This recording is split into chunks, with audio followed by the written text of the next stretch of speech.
Doctor اب مجھے یہ بتائیں کہ یہ سچویشن آپ کے سامنے، ایک جانب ٹرمپ کے سٹیٹمنٹس اور دوسرا جنگ سے متعلق یہ کہنا ٹرمپ کا کہ جی ایران میں نشانہ بنانے کے لیے کچھ نہیں بچا.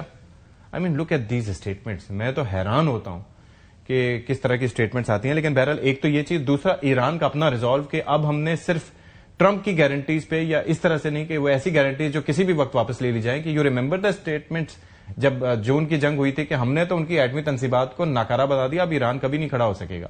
اس کے بعد سے دوبارہ حملہ انپرووکڈ. کس بنیاد پہ جنگ بندی ہو سکتی ہے اگر ایران کی کنڈیشن کی بات کریں؟ ابھی جو حسین نے بات کہی اس سے صورتحال بالکل واضح ہو کے سامنے آ گئی ہے. ایران جو ہے وہ اوپر اٹھ گیا ہے ڈکٹیشن سے اب نیگوسیشن پہ. ایران کو ڈکٹیٹ کیا جاتا تھا نا، اپنی تن سے بات کھولو، یہ کرو وہ کرو، ڈائیلاگ میں آؤ. تو کمپرومائز سے، اکوموڈیشن سے اب ایک ڈیفائنڈ ایران ہے جو برابر کی حیثیت سے بیٹھ کے نیگوشیٹ کرنے پہ لے گیا ہے اپنے آپ کو. میرے خیال ہے ایران کی تو وکٹری ہو گئی. اور پھر یہ جو آپ نے ابھی بتایا نا کہ اب یہ آپس میں ایک دوسرے پر جنگ کا ملبہ ڈال رہے ہیں، تو اس کا تو ایک ہی بات سامنے آتی ہے نا کہ جب کوئی جیت ہوتی ہے، کوئی وکٹری ہوتی ہے، اور جب ہار ہو جاتی ہے تو وہ آرفن ہوتی ہے. تو اس وقت یہ آرفن وار ہے امریکہ میں. یہ یتیم جنگ ہے، اس کو کوئی اون نہیں کر رہا ہے، اس کو یورپ میں اون نہیں کر رہے. اچھا، پھر انہوں نے بہت کوشش کی اور ابھی بھی کوشش کر رہے ہیں کہ جس طرح کے جو اٹیکس ہو رہے ہیں، خدا جانے وہ اسرائیل کر رہا ہے یا کچھ ایران میں بھی ایسے عناصر ہیں جو کسی اور کے لیے کام کر رہے ہیں. وہ چاہتے ہیں کسی طور گلف سٹیٹ اور سعودی عرب جو ہے یہ بھیڑ جائے ایران سے. یہ سچویشن اسرائیل اور امریکہ کو پرفیکٹلی سوٹ کرتی ہے.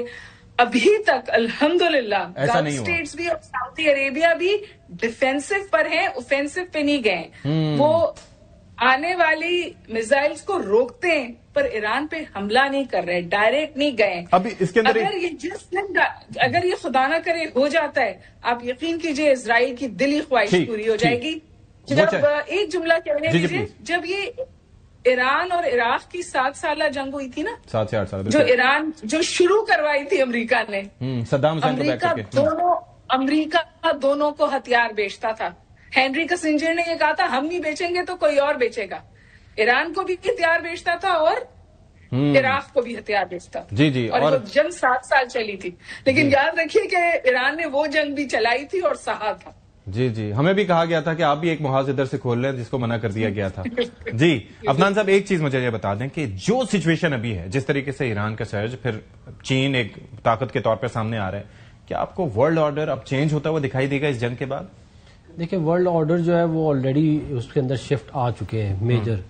اور وہ میجر شفٹ آپریشن بنیان مرصوص کی صورت میں پچھلے سال آپ کو نظر آئے، جس کے اندر ویسٹرن ہارڈ ویئر کو ہم نے، ہمارے شاہینوں نے جو ہے وہ اس کو کس طرح 780 ہرایا. اور پھر جس طرح ہمارے یہاں پہ MLRS یوز ہوئے اور ہم نے ان کے پن پوائنٹ ان کے جو ہے انڈینز کے ان کو اڑایا. تو یہ ایک میجر شفٹ وہاں سے شروع ہو گیا اور یہ جو ہے یہ شفٹ مسلسل آتا جا رہا ہے. اس لیے یہ بہت زیادہ امپورٹنٹ ہے یہ بات سمجھنا کہ we are in a new world and the rules of the old world do not apply. یہ جو سارا ہے نا کہ جی اکانومی کا ہے مسئلہ یا یہ اب پریشر ادھر سے آئے گا ادھر سے، دیکھیں it will not apply, because اگر اکانومی کی بات ہی ہوتی تو یہ کبھی یہ جنگ ادھر تک آتی ہی نا. تو یہ تمام چیزیں جو ہے سامنے رکھنی چاہیے. اور ایک میں چیز آخری ایڈ کروں کہ آپ نے اگر کل ایک ایران کا میزائل دیکھا ہو، اس پہ انہوں نے لکھا تھا کہ یہ ہم ان ایپسٹین آئیلینڈ کے وکٹمز کے نام کرتے ہیں. کتنی زبردست کیا کہتے ہیں یہ بات انہوں نے اس کے اوپر لکھی تھی. ٹھیک ہے.